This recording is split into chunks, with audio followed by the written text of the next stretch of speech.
Bharatiya Janata party రాష్ట్ర శాఖ నూతన అధ్యక్షులుగా ఎన్ రామచంద్రరావు గారి ఎన్నిక ప్రక్రియ పూర్తయిన సందర్భంగా ఈరోజు మన రాష్ట్ర ఎన్నికల అధికారిగా వచ్చినటువంటి కేంద్ర మంత్రివర్యులు శ్రీమతి శోభ గారు వారికి ఇప్పుడే మనందరి సమక్షంలో రాష్ట్ర అధ్యక్షుడి ఎన్నిక సంబంధించినటువంటి సర్టిఫికెట్ ఇవ్వడం జరిగింది. ఈ సందర్భంగా వచ్చినటువంటి గౌరవ పెద్దలు సంఘటన పరువుకు సంబంధించినటువంటి కేంద్ర ఎన్నికల అధికారిగా ఉన్నటువంటి పార్టీ సీనియర్ లీడరు రాజ్యసభ సభ్యులు ఓబీసీ మోర్చా జాతీయ అధ్యక్షులు పార్లమెంట్ బోర్డు మెంబర్ అయినటువంటి గౌరవ డాక్టర్ లక్ష్మణ్ గారు, అదేవిధంగా గతంలో రాష్ట్ర పార్టీకి అధ్యక్షుడిగా పనిచేసి కేంద్ర మంత్రిగా బాధ్యతలు నిర్వర్తించి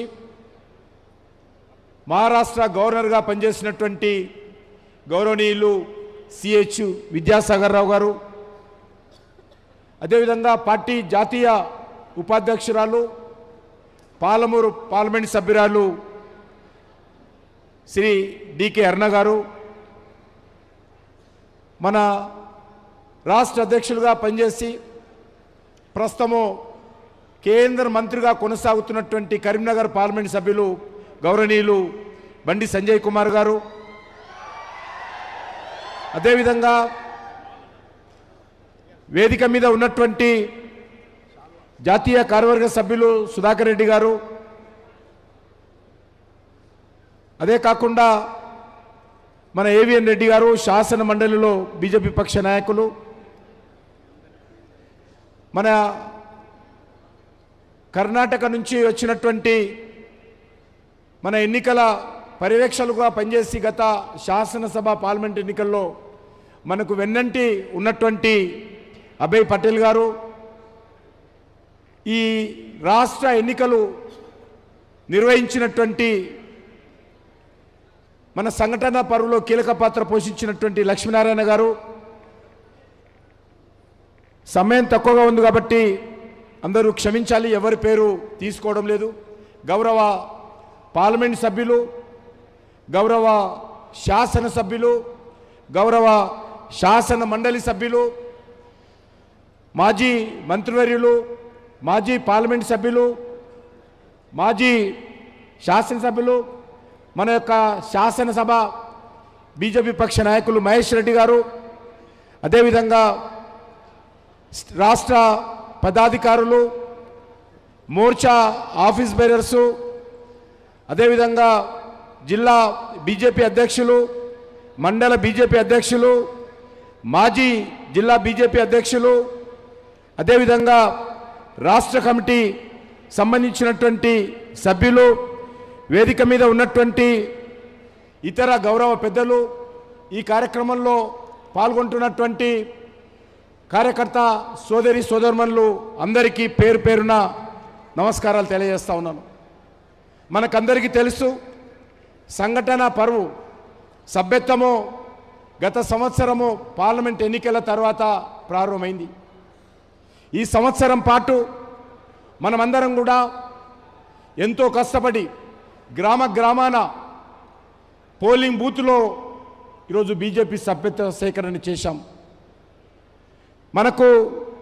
మీకు అందరికీ తెలుసు, గతంలో మన యొక్క సాధారణ సభ్యత్వము మన రాష్ట్రంలో 11 లక్షలు ఉండేది. అది ఈరోజు సుమారు 34 లక్షలకు ఈ యొక్క సభ్యత్వం ఈరోజు చేరుకోవడం జరిగింది. అంతేకాకుండా విజయవంతంగా ఈరోజు 38 జిల్లాలకు సంబంధించి 36 జిల్లాలలో మన యొక్క అధ్యక్షుని యొక్క జిల్లా అధ్యక్షుని ఎన్నిక పూర్తి చేసుకున్నాం. అదే కాకుండా 937 మండలాలు ఉంటే 911 మండలాలకు మనము మండల అధ్యక్షుల ఎంపిక పూర్తి చేసుకున్నాం. అదే కాకుండా శక్తి కేంద్రాలు 5610 శక్తి కేంద్రాలను ఈరోజు మనము నిర్ణయించుకోవడం జరిగింది. అంతేకాకుండా ఈరోజు మన పోలింగ్ బూతులు సుమారు 20,000కు పైగా పోలింగ్ బూత్ కమిటీలలో మనం కమిటీలు ఏర్పాటు చేసుకోవడం జరిగింది. అంతేకాకుండా ఈరోజు క్రియాశీలక సభ్యత్వము 34,000 మంది క్రియాశీలక సభ్యులుగా ఈరోజు మనము మరి ఏర్పాటు చేసుకున్న విషయాన్ని మనం చేస్తూ ఉన్నాను. ఈ సందర్భంగా నేను కోరేది ఒకటే, ఈరోజు ఈ యొక్క సభ్యత్వ సేకరణలో కానీ ఇతర కార్యక్రమాల్లో కానీ ఎంతో విజయవంతంగా మనము ఈ యొక్క సంఘటన పరువులో కార్యకర్తలందరూ ఎంతో కష్టపడి అంకిత భావంతో గౌరవ పార్లమెంట్ సభ్యులు ఈటెల రాజేందర్ గారు, జాతీయ కార్యవర్గ సభ్యులు వేదిక మీదకి రావాల్సిందిగా కోరుతా ఉన్నాను. అదేవిధంగా మిగిలిన వాళ్ళందరూ ఎక్కడొక్కరు ఉండండి, దయచేసి మిగిలిన వాళ్ళందరూ ఎక్కడొక్కడ కూర్చోండి. ఈ యొక్క సభ్యత్వ సేకరణ మిగతా వాళ్ళ పార్టీలలాగా మనం ఇంట్లో కూర్చొని చేయడానికి వీల్లేదు. ఎవరైతే సభ్యుడిగా చేరుతాడో వారింటికి వెళ్ళి వాళ్ళ యొక్క ఫోన్ ద్వారానే ఈరోజు సభ్యులుగా చేర్పించేటువంటి ప్రక్రియ, ఒక ఆన్లైన్ మెంబర్షిప్ మన పార్టీ తరఫున చేపట్టిన విషయాన్ని ఈ సందర్భంగా మనవి చేస్తూ ఉన్నాను.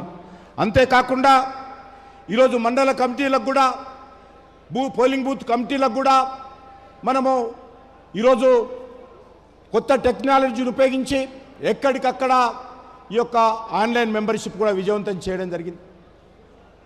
మీకు అందరికీ మనవి చేస్తూ ఉన్నాను, భారతీయ జనతా పార్టీ ఈరోజు సంఘటన పరువు ఏదైతున్నదో దేశంలో ఒక్క భారతీయ జనతా పార్టీ మాత్రమే పద్ధతి ప్రకారము క్రమ పద్ధతిలో ఎప్పటికప్పుడు సభ్యత్వ సేకరణ నుంచి జాతీయ అధ్యక్షుడిగా మరి ప్రజాస్వామ్య పద్ధతిలో ఈరోజు కొనసాగిస్తున్నటువంటి ఏకైక పార్టీ భారతీయ జనతా పార్టీని సందర్భంగా మనవి చేస్తున్నాను. అంతేకాదు ఈరోజు ప్రపంచంలోనే భారతీయ జనతా పార్టీ అత్యధికమైన సభ్యులు కలిగినటువంటి పార్టీగా ఈరోజు మనం ఎదిగాం. ఈరోజు మనకు పార్టీ కార్యకర్తలే మన నాయకులు. రాష్ట్ర అధ్యక్షుడుగా నేనున్నా, లక్ష్మీనారాయణ గారున్నా, ఇంకెవరున్నా, అందరున్నా కూడా ఈ పార్టీకి ఎవరు లీడర్స్ అంటే పార్టీ కార్యకర్తలే నిజమైనటువంటి నాయకులు అనే విషయాన్ని ఈ సందర్భంగా మనం చేస్తున్నాను. పార్టీ కార్యకర్తల మన పార్టీకి వెన్నెముక. పార్టీ కార్యకర్తలే ఈరోజు పార్టీని అన్ని కష్టాల్లో, ఇబ్బందుల్లో ముందుకు నడిపించేటువంటి వాళ్ళే పార్టీ కార్యకర్తలు. కాబట్టి పార్టీ ఎందుకే ఈరోజు దేశంలో క్యాడర్ బేస్ పార్టీగా నంబర్ 1 పార్టీగా ఉన్నటువంటి భారతీయ జనతా పార్టీలో మనమందరము ఇంత పెద్ద కుటుంబంలో ఈరోజు 14 కోట్ల మంది సభ్యులు కలిగినటువంటి కుటుంబంలో మనమందరము సభ్యులుగా చేరడము మన పూర్వజన్మ సుకృతము, గర్వపడాల్సినటువంటి అంశమని మనం చేస్తున్నాను. ప్రపంచంలో 14 కోట్ల మంది కలిగినటువంటి సభ్యులు కలిగినటువంటి పార్టీ ప్రపంచంలో ఏదీ లేదు. ప్రతి భారతీయుడు 140 కోట్ల మంది ప్రజలు గర్వపడాల్సినటువంటి అంశము. ఎందుకంటే భారతదేశానికి చెందినటువంటి పార్టీ ప్రపంచంలో నెంబర్ 1 కావడము ఒక్క భారతీయ జనతా పార్టీ కార్యకర్తలే కాదు, ప్రతి భారతీయుడు గర్వపడాల్సినటువంటి అంశమని ఈ సందర్భంగా మనవి చేస్తున్నాను. మీకు అందరికీ తెలుసు, ఈరోజు రాష్ట్ర అధ్యక్షుడిగా ఎన్ రామచంద్రరావు గారు బాధ్యతలు చేపడుతున్నారు. ఎవరు అధ్యక్షుడు ఉన్నా, ఎవరు పదాధికారులుగా ఉన్నా, ఎవరు జిల్లా అధ్యక్షులుగా ఉన్నా, ఎవరు మండల అధ్యక్షులుగా ఉన్నా, మనమందరం కూడా ఐక్యమత్యంతో, అంకిత భావంతో పనిచేయాలి. అధ్యక్షుడు అయినంత మాత్రాన మాకేం కిరీటాలు రావు. అధ్యక్షుడు అయినంత మాత్రాన ఈరోజు మనమందరం కూడా ఆయన మీద బాధ్యత వేసి వదిలేము. ప్రతి కార్యకర్త కూడా బాధ్యత తీసుకుంటాం. మనం ఎవరు అధ్యక్షుడు కాదు, మనకి ఈరోజు ఎవరు ప్రెసిడెంట్ అయినా కాకపోయినా అందరం కూడా ఐక్యమత్యంగా పనిచేయడమే ఈరోజు మన ముందున్నటువంటి ఏకైక లక్ష్యం. ఈరోజు తెలంగాణ రాష్ట్రంలో దేశ ప్రజలందరూ తెలంగాణ వైపు చూస్తూ ఉన్నారు. భారతీయ జనతా పార్టీ జాతీయ నాయకత్వం తెలంగాణ వైపు చూస్తూ ఉన్నది. అన్నిటికీ మించి తెలంగాణలో మారుమూల ప్రాంతాలలో ఉన్నటువంటి గ్రామీణ ప్రజలు కూడా ఈరోజు భారతీయ జనతా పార్టీ వైపు, కమలం పువ్వు జెండా వైపు చూస్తూ ఉన్నారు. ఈ రాష్ట్రంలో అనేక సంవత్సరాలు కాంగ్రెస్ పార్టీ పరిపాలించింది. ఈ రాష్ట్రంలో గత 10 సంవత్సరాల క్రితం నుండి మరి కేసీఆర్ నాయకత్వంలో టీఆర్ఎస్ పార్టీ, బీఆర్ఎస్ పార్టీ పరిపాలించింది. మళ్ళీ గత 18 నెలల నుంచి ఈ రాష్ట్రంలో కాంగ్రెస్ పార్టీ పరిపాలిస్తుంది. తెలంగాణ రాష్ట్రం ఏర్పడినప్పుడు మిగులు బడ్జెట్గా ఉన్నటువంటి తెలంగాణ రాష్ట్రము, ధనిక రాష్ట్రంగా ఉన్నటువంటి రాష్ట్రము ఏ రకంగా ఈరోజు అప్పుల పాలు చేసి ఈరోజు బీఆర్ఎస్ పార్టీ కానీ, కాంగ్రెస్ పార్టీ కానీ, కేసీఆర్ కుటుంబం కానీ, రాహుల్ గాంధీ కుటుంబం కానీ, లేకపోతే ముఖ్యమంత్రి రేవంత్ రెడ్డి గారు కానీ, వీళ్ళందరూ కూడా ఈ తెలంగాణ రాష్ట్రాన్ని దోచుకున్నటువంటి వాళ్ళే. ఈ తెలంగాణ రాష్ట్రాన్ని అన్ని రకాలుగా ఈరోజు వెనుకేసినటువంటి వాళ్ళే. నిజంగా ఈ రాష్ట్రము మరి తెలంగాణ రాష్ట్రం ఏర్పడి 11.5 సంవత్సరాలు కావస్తున్నప్పుడు కూడా అనుకున్నటువంటి తెలంగాణ ఉద్యమకారుల ఆకాంక్షలు, తెలంగాణ అమరవీరుల ఆకాంక్షలు నెరవేరలేదు అనే విషయాన్ని సందర్భంగా మనం చేస్తున్నాను. అందుకే తెలంగాణ ప్రజలందరూ కూడా ఈసారి భారతీయ జనతా పార్టీ వైపు చూస్తూ ఉన్నారు. ముఖ్యంగా మనం గత శాసనసభ ఎన్నికలు చూసాం, పార్లమెంట్ ఎన్నికలు చూసాము. ముఖ్యంగా గత పార్లమెంట్ ఎన్నికల్లో 36% పోలింగ్ బూత్కు వచ్చినటువంటి 100 మందిలో 36-37 మంది నరేంద్ర మోడీ గారి నాయకత్వంలో కమలం పువ్వు జెండాను, భారతీయ జనతా పార్టీని ఆమోదించారనే విషయాన్ని సందర్భంగా మనం చేస్తున్నాను. పోలింగ్ బూత్కు వచ్చినటువంటి ప్రతి 100 మందిలో 37 మంది బీజేపీని ఆశీర్వదించారు తెలంగాణ రాష్ట్రంలో మనం చేస్తున్నాను. అంతేకాకుండా ఆ తర్వాత శాసన మండలి ఎన్నికలు జరిగాయి. Almost 50% of rural Telangana, 50% Telangana గ్రామీణ ప్రాంతాలకు సంబంధించినటువంటి ఎన్నికలు జరిగితే 3 స్థానాలకు జరిగితే మనం 2 స్థానాల్లో గెలుచుకోవడం జరిగింది. మన ఎమ్మెల్సీగా టీచర్స్ కాన్స్టిట్యున్సీ నుంచి, గ్రాడ్యుయేట్స్ కాన్స్టిట్యున్సీ నుంచి మన అభ్యర్థులు విజయం కేతనం ఎగరవేశారు. అంతకుముందు ఇది హైదరాబాద్, రంగారెడ్డి, మహబూబ్ నగర్ టీచర్స్ కాన్స్టిట్యున్సీ ఎన్నికలు జరిగితే ఇక్కడ నుంచి కూడా మన పార్టీ గెలవడం జరిగింది. ఈరోజు మనం చేస్తా ఉన్నాను, ఈ రాష్ట్రంలో తెలంగాణ ప్రజల ఆకాంక్షలు నెరవేరాలంటే భారతీయ జనతా పార్టీ కార్యకర్తలుగా ఈరోజు మనమందరం ఐక్యమత్యంతో పనిచేయాల్సినటువంటి అవసరం ఉంది. గత 2 సంవత్సరాలుగా నేను పార్టీ అధ్యక్షుడిగా నేనున్నప్పటికీ మొత్తము టీం అంతా, అది జిల్లా అధ్యక్షుల టీమే కావచ్చు, జాతీయ నాయకులు వేదిక మీద ఉన్నటువంటి వాళ్ళు కావచ్చు, రాష్ట్ర నాయకులు కావచ్చు, అందరము కష్టపడి పనిచేశాము, ఐక్యమత్యంతో పనిచేశాము. రానున్న రోజుల్లో కూడా అదే విధానంతో ముందుకెళ్లాల్సినటువంటి అవసరం ఉంది. అదేవిధంగా రామచంద్రరావు గారి నాయకత్వంలో కూడా మనందరము కలిసిమెలిసి పనిచేయాల్సిన అవసరం ఉంది. నేను ఇంతకుముందు చెప్పాను, ఈ రాష్ట్రంలో రాష్ట్ర శాసనసభ పైన కాషాయ ఎజెండా ఎగరడమే ఏకైక లక్ష్యంగా ముందుకెళ్ళాలి. ఎందుకంటే భారతీయ జనతా పార్టీ తెలంగాణలో ఎప్పుడు అధికారంలో రాలేదు. ఈ రాష్ట్రంలో కాంగ్రెస్ పార్టీ, బీఆర్ఎస్ పార్టీ పరిపాలించింది. కాబట్టి ఈ రాష్ట్రంలో ఉన్నటువంటి అన్ని రకాల సమస్యలకు ఈ 2 పార్టీలే కారణం. ఈ రాష్ట్రాన్ని పూర్తిగా అవినీతిమయం చేసినటువంటి పార్టీలు కాంగ్రెస్ పార్టీ, బీఆర్ఎస్ పార్టీ. ఈ రాష్ట్రాన్ని కుటుంబంతో దోచుకున్నటువంటి పార్టీలు కాంగ్రెస్ పార్టీ, బీఆర్ఎస్ పార్టీ. కాబట్టి మనమందరము రానున్న రోజుల్లో ఐక్యమత్యంగా ముందుకెళ్లాల్సినటువంటి అవసరం ఉందని ఈ సందర్భంగా మనం చేస్తున్నాను. మనకు తెలుసు, గత నరేంద్ర మోడీ గారి నాయకత్వంలో తెలంగాణ రాష్ట్రంలో అనేక రకాల అభివృద్ధి కార్యక్రమాలు చేపట్టడం జరిగింది. కొంతమంది సన్నాసులు అనటాలు ప్రతిరోజు భారతీయ జనతా పార్టీ తెలంగాణకి ఏం చేసిందని మాట్లాడతారు. భారతీయ జనతా పార్టీ గత 11 సంవత్సరాలుగా తెలంగాణ రాష్ట్రంలో సుమారు 12 లక్షల కోట్ల రూపాయలు తెలంగాణ అభివృద్ధి కోసం నరేంద్ర మోడీ గారి నాయకత్వంలో ఖర్చు చేయడం జరిగింది. అనేక సంస్థలు తెలంగాణలో తీసుకురావడం జరిగింది.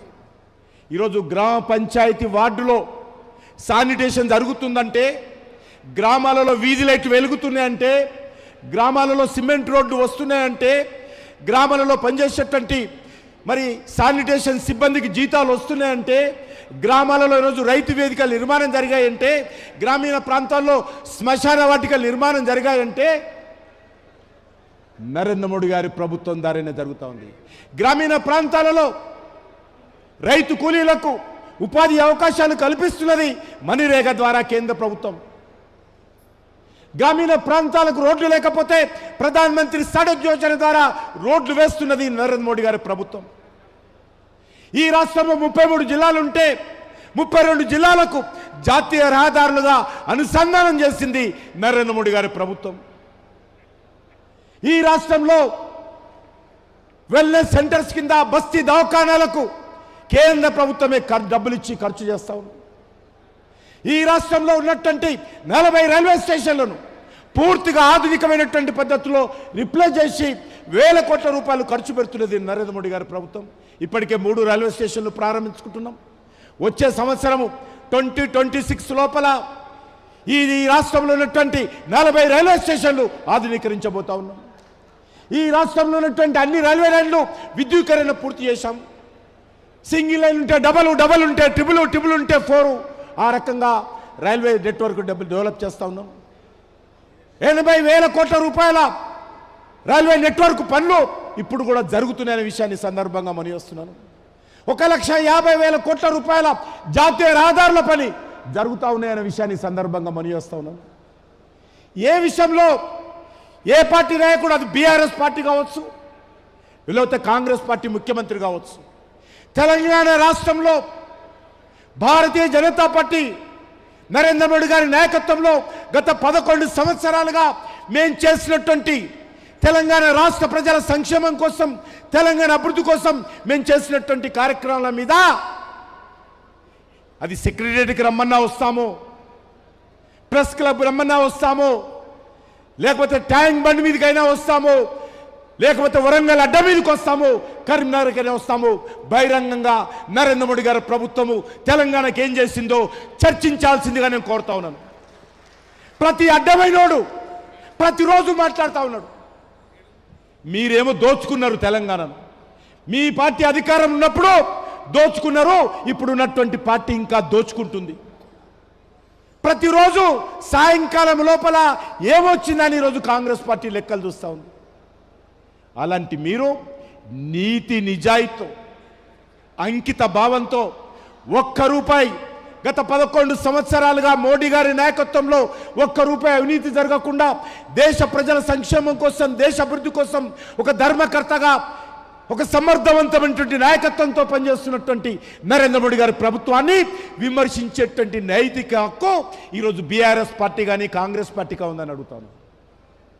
మీరు దోచుకున్నారు తెలంగాణను. తెలంగాణ కోసం 12 లక్షల కోట్ల రూపాయలు నరేంద్ర మోడీ గారి ప్రభుత్వం ఖర్చు పెట్టింది. ఈరోజు మనం చేస్తా ఉన్నాం. సుమారు ఈ రాష్ట్రంలో గత 11 సంవత్సరాలుగా 34 సంస్థలు నరేంద్ర మోడీ గారి ప్రభుత్వం ఏర్పాటు చేసింది. ఈ సందర్భంగా నేను విమర్శించేటువంటి పార్టీలకు జవాబు చెప్పాల్సిన అవసరం లేదు. ప్రతిరోజు కాంగ్రెస్ వాడు అంటాడు బీఆర్ఎస్ బీజేపీ కలిసి కుమ్ముక్కైందని, బీఆర్ఎస్ వాడు అంటాడు కాంగ్రెస్ బీజేపీ కుమ్ముక్కైందని. మేము ఎవరితో కుమ్ముక్క కాము. మేము కుమ్ముక్కయ్యేది తెలంగాణ ప్రజలతో తప్ప మరే పార్టీతో మేము కుమ్ముక్క కాము. మా ఎజెండా డెవలప్మెంటు, మా ఎజెండా నీతి నిజాయితీ, మా ఎజెండా తెలంగాణ ప్రజల ఆకాంక్షలు, మా ఎజెండా తెలంగాణ అమరవీరుల ఆకాంక్షలు.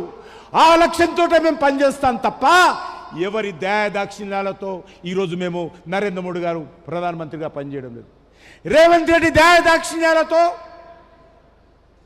లేక రాహుల్ గాంధీ దయాదాక్షిణ్యాలతో, కేసీఆర్ దయాదాక్షిణ్యాలతో భారతీయ జనతా పార్టీ ఢిల్లీలో లేదు. ఈరోజు 8 మంది తెలంగాణ నుంచి మన పార్టీ వాళ్ళు గెలిచారంటే ఎవరి దయాదాక్షిణ్యాలతో కాలలేదు. మా పార్టీ కార్యకర్తల కష్టము, తెలంగాణ ప్రజల యొక్క ఆశీస్సుల కారణంగానే మేము గెలిచాము. తప్పకుండా రానున్న రోజుల్లో ఇదే ఉత్సాహంతో, ఇదే స్పిరిట్తో మేము ముందుకెళ్తాం తప్ప ఈరోజు మరి ప్రతిదానికి భారతీయ జనతా పార్టీని ఒక రన్నింగ్ కామెంటరీగా మాట్లాడుతున్నారు. అందుకే నేను కార్యకర్తలకు, తెలంగాణ ప్రజలకు ఈరోజు మనవి చేస్తూ ఉన్నాను. ఇలాంటి పనికిరానటువంటి సన్నాసులకు, అర్థం పర్థం లేనటువంటి మాటలు మాట్లాడేటువంటి వాళ్ళకు, ప్రతిరానికి విమర్శించేటువంటి నాయకులకు జవాబు చెప్పాల్సిన అవసరం లేదు. నేను మళ్ళీ చెప్తా ఉన్నాను, జవాబు ఎవరికైనా చెప్పుకోవాలంటే నా తెలంగాణ ప్రజలకు చెప్పుకుందాము, మన తెలంగాణ ప్రజలకు చెప్పుకుందాం తప్ప ఎవరికి జవాబు చెప్పాల్సిన లేదు. మనం ఎప్పుడైనా అధికారంలో ఉంటే జవాబు చెప్పాలి. మీరు ఈ రాష్ట్రంలో ముఖ్యమంత్రులుగా పనిచేశారు, కాంగ్రెస్ పార్టీ వరగబెట్టింది, బీఆర్ఎస్ పార్టీ వరగబెట్టింది. మీరు తెలంగాణ ప్రజలకు జవాబు చెప్పాలి. మీరు ఈ రాష్ట్రాన్ని అన్ని రకాలుగా అన్యాయానికి గురి చేశారు కాబట్టే చెప్పాల్సినటువంటి అవసరం ఉంది. నేను ఈ సంస్థల పేర్లు తెచ్చాను, కానీ సమయభావంతో ఏమేమి ఏర్పాటు చేశామనే విషయం చెప్పడానికి సమయం లేదు. కాబట్టి తప్పకుండా మరొకసారి రాష్ట్ర పార్టీ ఆధ్వర్యంలో నరేంద్ర మోడీ గారి ప్రభుత్వము తెలంగాణ రాష్ట్రానికి ఏం చేసిందో ఈరోజు మనం అందరం కూడా గ్రామ గ్రామాన ప్రజలకు వివరించాల్సిన అవసరం ఉంది, ఇంటింటికి వివరించాల్సినటువంటి అవసరం ఉంది. తెలంగాణ రాష్ట్రంలో టాయిలెట్ల నిర్మాణం నుంచి మొదలు పెడితే అనేక రకాల అభివృద్ధి కార్యక్రమాలు. ఈరోజు రైల్వే కోచ్ ఫ్యాక్టరీ కావచ్చు, వచ్చే సంవత్సరం ప్రొడక్షన్ అవుతోంది. ఎవరు తెచ్చారు ఎలక్షన్? కోచ్ ఫ్యాక్టరీ కేసీఆర్ తెచ్చాడా? రేవంత్ రెడ్డి తెచ్చాడా? రామగుండంలో ఎరువుల ఫ్యాక్టరీ ఎవరు పెట్టారు? రేవంత్ రెడ్డి పెట్టాడా? కేసీఆర్ పెట్టాడా? ఈరోజు ఎన్టీపీసీ పవర్ ప్రాజెక్టు కరీంనగర్లో ఎవరు తెచ్చారు? రేవంత్ రెడ్డి తెచ్చాడా? కేసీఆర్ తెచ్చాడా? కేటీఆర్ తెచ్చాడా? ఎవరు తెచ్చారు? ఈ రకంగా నేను చెప్పుకుంటూ పోతే గంటల తరబడి చెప్పేటువంటి పథకాలు నరేంద్ర మోడీ గారి నేతృత్వంలో తెలంగాణలో చేశాం. తప్పకుండా రానున్న రోజుల్లో ఇదే ఎజెండాతో నరేంద్ర మోడీ గారు తెలంగాణకి ఏం చేశారో ఎజెండాతో ముందుకెళ్ళాలి. అదొకటే కాదు, ఈరోజు తెలంగాణ రాష్ట్రంలో కూడా అభివృద్ధి జరగాలంటే, తెలంగాణ ఉద్యమకారుల ఆకాంక్షలు నెరవేరాలంటే ఒక్క భారతీయ జనతా పార్టీ కమలపు జెండకే మాత్రమే సాధ్యమైన విషయాన్ని మనము ప్రజల మధ్యలోకి వెళ్ళాలి, విశ్వాసంతో వెళ్ళాలి, ఆత్మవిశ్వాసంతో వెళ్ళాలి. ఈరోజు ఎవరిని కలిసినా, ఏ ఎమ్మెల్యేలను కలిసినా, ఏ ఎంపీలను కలిసినా, ఏ మీడియా పర్సన్ని కలిసినా మీకు అవకాశం ఉంది, ప్రజలు మీ వైపు చూస్తున్నారని పదే పదే మాట్లాడుతున్నారు. అందుకే రేపు జరిగేటువంటి స్థానిక సంస్థల ఎన్నికలు ఎప్పుడొచ్చినా గ్రామ పంచాయతీ వార్డు నుంచి జిల్లా పరిషత్ చైర్మన్ వరకు, కౌన్సిలర్ నుండి మరి మున్సిపల్ చైర్మన్, కార్పొరేషన్ మేయర్ వరకు అన్ని స్థానాలకు మనం పోటీ చేయాలి. ఇది కార్యకర్తలకు సంబంధించినటువంటి ఎన్నికలు. అందుకే నేను జిల్లా పార్టీని, రాష్ట్ర పార్టీ నాయకులను కోరుతా ఉన్నాను, కార్యకర్తలందరికీ ఈ స్థానిక సంస్థల ఎన్నికల్లో మరి అండగా నిలబడి అవకాశం కల్పించి వాళ్ళు అన్ని రకాలుగా గెలవడం కోసం కృషి చేయాల్సిన అవసరం ఉందనే విషయాన్ని ఈ సందర్భంగా మనం చేస్తున్నాను. తప్పకుండా స్థానిక సంస్థల ఎన్నికల్లో మనం ముందుకెళ్ళాలి. అంతేకాకుండా ఈరోజు మనకందరికీ తెలుసు, ఈ రాష్ట్రంలో గతంలో అనేక మంది అధ్యక్షులుగా పనిచేశారు. అనేక మంది అధ్యక్షులతో కలిసి పనిచేసేటువంటి అదృష్టం నాకు లభించింది. ఒక విద్యార్థిగా ఉన్నప్పటి నుంచి 1980లో బీజేపీ ప్రారంభమైనప్పుడు డిఎస్పి రెడ్డి గారు మొదటి అధ్యక్షులుగా పనిచేశారు. ఆ తర్వాత పివి చలపతిరావు గారు, బంగారు లక్ష్మణ్ గారు, వి రామారావు గారు, వెంకయ్య నాయుడు గారు, విద్యాసాగర్ రావు గారు, బండారు దత్తాత్రేయ గారు, చిలకం రామచంద్రరెడ్డి గారు, ఇంద్రసేన రెడ్డి గారు, డాక్టర్ లక్ష్మణ్ గారు, బండి సంజయ్ గారు, ఈరోజు రామచంద్రరావు గారు అధ్యక్షులుగా ఉన్నారు. కాబట్టి అనేక మంది అధ్యక్షులుగా పనిచేశారు. కాబట్టి ఇది నిరంతరం కొనసాగేటువంటి ప్రక్రియ. ఈ ప్రక్రియ కార్యకర్తలు అర్థం చేసుకోవాల్సిన అవసరం ఉంది. ఈరోజు నా పార్టీ అధ్యక్షుడు ఎవరు కాలో మా పార్టీ నిర్ణయిస్తారు, మా పార్టీ కార్యకర్తలు నిర్ణయిస్తారు. కానీ ఈరోజు వేరే పార్టీ వాళ్ళు మాట్లాడుతున్నారు. బీఆర్ఎస్ పార్టీ వాడు కాంగ్రెస్ పార్టీ స్టేట్మెంట్ ఇస్తున్నారు. మీ పార్టీ సంగతి మీరు చూసుకోండి. కాంగ్రెస్ పార్టీ కాళ్ళ కింద భూమి కదులుతున్నది. రానున్న రోజుల్లో కాంగ్రెస్ పార్టీ నాయకులు గ్రామాలలో తిరిగే పరిస్థితి ఉండదు. అది అర్థం చేసుకోవాల్సింది కోరుతా ఉన్నాను. మీరు ప్రజలకు ఇచ్చినటువంటి హామీలు ఏవైతే ఉన్నాయో ఏ హామీలు కూడా మీరు అమలు చేసేటువంటి పరిస్థితి లేదు. వచ్చింది వచ్చినట్టు దోచుకోవడమే ఏకైక లక్ష్యంగా ఈరోజు మంత్రులు పోటీలు పడి ప్రజాధనాన్ని దోపిడీ చేస్తూ ఉన్నారు, ఎమ్మెల్యేలు దోపిడీ చేస్తూ ఉన్నారు. మీరు భారతీయ జనతా పార్టీ గురించి, నరేంద్ర మోడీ గారి గురించి, బీజేపీ అధ్యక్షుడు ఎవరో మీరు చెప్తారా మాకు? మా పార్టీ కార్యకర్తల పార్టీ, మా పార్టీ సిద్ధాంతం ఆధారంగా పనిచేసేటువంటి పార్టీ. ఖచ్చితంగా మేము ఎవరు నిర్ణయించాలో మా పార్టీ అందరూ కూర్చొని నిర్ణయిస్తాం. కాబట్టి మాకు నీతి పాఠాలు చెప్పాల్సిన అవసరం లేదు. అంతేకాకుండా నేను చివరగా రామచంద్రరావు గారు అధ్యక్షులయ్యారు. రామచంద్రరావు గారు మనతో పాటు పనిచేసినటువంటి కార్యకర్త. విద్యార్థిగా ఉన్నప్పుడే విద్యార్థి పరిషత్తులో పనిచేశారు. ఆ రోజు వామపక్ష భావజాలం ఉన్నటువంటి వ్యక్తులు అనేక రకాల బెదిరింపులు చేసినా తట్టుకొని నిలబడ్డారు. ఉస్మానియా యూనివర్సిటీ లా కాలేజీకి అధ్యక్షులుగా పనిచేశారు. ఆ తర్వాత భారతీయ జనతా యువ మోర్చాలో పనిచేశారు. అనేక సార్లు వారికి లాఠీ చార్జ్ అయింది. ఇప్పుడు కూడా కాలు ఏదైతే కుంటుతుంటాడో ఆ కాలు పోలీసుల లాఠీ చార్జీలో గాయమై నెలల తరబడి హాస్పిటల్లో ఉన్నటువంటి వ్యక్తి రామచంద్రరావు గారు. చాలామందికి తెలియదు. ఆ తర్వాత అనేక బాధ్యతలు నిర్వర్తించారు.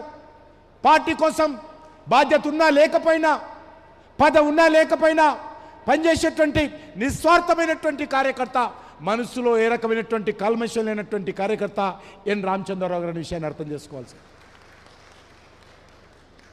ఇటీవల జరిగినటువంటి శాసనమండలి ఎన్నికల్లో 3 సీట్లు మనం గెలిచాం. ఒకటి హైదరాబాద్ నుంచి ముందుసారి గెలిచాం, ఆ తర్వాత 2 గెలిచాం. ఆ శాసనమండలి ఎన్నికలకు వారు కోఆర్డినేటర్గా పనిచేసి పార్టీని ముందుకు నడిపించినటువంటి వ్యక్తి రామచంద్రరావు గారు. కాబట్టి ఈరోజు రామచంద్రరావు గారు, నేను ఇంతకుముందు చెప్పాను, ఇప్పుడు నడ్డా గారు జాతీయ అధ్యక్షులుగా ఉన్నారు, రేపు ఎవరైనా వస్తారు. కాబట్టి అనేక మంది వేదిక మీద ఉన్నటువంటి వాళ్ళు కానీ, వేదిక ఉన్నటువంటి వాళ్ళు కానీ ఈరోజు జిల్లా అధ్యక్షులయ్యారు, కొంతమంది మండల అధ్యక్షులయ్యారు. నేను ఇంతకుముందు చెప్పినట్టు అనేక మంది పెద్దలు మన రాష్ట్రానికి అధ్యక్షులుగా బాధ్యతలు నిర్వర్తించారు. కాబట్టి ఇది నిరంతరమైనటువంటి సంస్థాగత ప్రక్రియ. నేను మళ్ళీ చెప్తా ఉన్నాను, ఎవరు అధ్యక్షులైనా అందరం కూడా పార్టీ నియమావళి ప్రకారము, పార్టీ యొక్క లక్ష్యం కోసము, పార్టీ యొక్క మరి పటిష్టత కోసం అందరం కష్టపడి పనిచేయాల్సినటువంటి బాధ్యత మనకున్నది. ఆ దిశలోనే నాకు పూర్తి విశ్వాసం ఉంది. రామచంద్రరావు గారి నేతృత్వంలో మనందరం కూడా అంకిత భావంతో కష్టపడి పనిచేద్దామని మీ అందరినీ కోరుకుంటూ, గత 2 సంవత్సరాలు అంటే నేను 4వసారి పార్టీ అధ్యక్షుడిగా 2 సంవత్సరాల క్రితం బాధ్యతలు చేపట్టాను. 4th time. 2004లో నేను ఎమ్మెల్యే గెలిచిన తర్వాత మరి 2009లో రాష్ట్ర అధ్యక్షుడయ్యాను. ఆ రకంగా మొన్న గత సంవత్సరం అంటే 2024 జూన్లో బాధ్యతలు చేపట్టినప్పుడు మరి ఈ 2 సంవత్సరాల్లో కూడా అనేక మంది కార్యకర్తలు కొద్దిగా ఇబ్బంది కూడా జరిగినప్పటికీ దయచేసి అందరూ పెద్ద మనసుతో క్షమించి పార్టీ కోసము మరి అందరం కలిసిమెలిసి పనిచేసే విధంగా మరి ఏమైనా లోటుపాట్లు జరిగినా వేదిక మీద ఉన్న నాయకులు కానీ, వేదిక ముందున్న కానీ అందరూ క్షమించి మరి పార్టీని అందరం కలిసికట్టుగా ముందుకు నడిపే విషయంలో ఐక్యమత్యంతో పోదాము. ఈరోజు భారతీయ జనతా పార్టీ గెలిచింది కాబట్టి దేశంలో అయోధ్యలో రామాలయ నిర్మాణం జరిగింది. భారతీయ జనతా పార్టీ గెలిచింది కాబట్టే 370 ఆర్టికల్ తొలగించాము. భారతీయ జనతా పార్టీ గెలిచింది కాబట్టే త్రిబుల్ తలాక్ పోయింది. భారతీయ జనతా పార్టీ గెలిచింది కాబట్టే ఈరోజు రైతులకు ఎంఎస్పీ పెంచుతూ ఉన్నాం. భారతీయ జనతా పార్టీ గెలిచింది కాబట్టే గ్రామీణ ప్రాంతాల్లో పేద కుటుంబాలకు సంబంధించినటువంటి టాయిలెట్ల నిర్మాణం జరుగుతున్నాం. భారతీయ జనతా పార్టీ గెలిచింది కాబట్టే నరేంద్ర మోడీ గారి నాయకత్వంలో చంద్రమండలంలో 3 రంగుల జెండా ఎగిరేశాము. ఆ రకంగా అనేక విషయాలలో ఈరోజు అధికారం మన కోసం కాదు, అధికారం పార్టీ కోసం కాదు, అధికారం దేశం కోసం కావాలి. అధికారం ఈరోజు తెలంగాణ అభివృద్ధి కోసం కావాలి, తెలంగాణ అమరవీరుల ఆకాంక్షల కోసం కావాలి. ఆ అధికారం ఈరోజు ఎవరు ముఖ్యమంత్రి అవుతారో, ఎవరు మంత్రులు అవుతారో, ఎవరు ఎమ్మెల్యేలు అవుతారో, ఎవరు ఎంపీలు అవుతారో కాదు ఎజెండా. తెలంగాణ అమరవీరుల ఆకాంక్షలు, తెలంగాణ ప్రజల ఆకాంక్షలు నెరవేర్చే విధంగా కమలం పువ్వు జెండా చేత పట్టుకొని మనం ఇంటింటికి వెళ్దాము. ఖచ్చితంగా నరేంద్ర మోడీ గారి నాయకత్వంలో ఏ ఎన్నికలు జరిగినా బీజేపీ జెండా ఎగరేయాలని చెప్పి మీ అందరూ కోరుకుంటూ మనందరి తరఫున ఈ ఎన్నికలు నిర్వహించినటువంటి శ్రీమతి కేంద్ర మంత్రి శోభా మేడం గారికి, అదేవిధంగా కొత్తగా బాధ్యతలు చేపట్టబోతున్నటువంటి మన రాష్ట్ర అధ్యక్షులు ఎన్ రామచంద్రరావు గారికి మనందరి తరఫున హృదయపూర్వకమైనటువంటి శుభాకాంక్షలు తెలియజేస్తూ సెలవు తీసుకుంటున్నాను. భారత్ మాతాకి, భారత్ మాతాకి, జిందాబాద్ భారతీయ జనతా పార్టీ, జిందాబాద్ భారతీయ జనతా పార్టీ. నరేంద్ర మోడీ గారి నాయకత్వం, నరేంద్ర మోడీ గారి నాయకత్వం. వందే వందే భారత్ మాతాకి.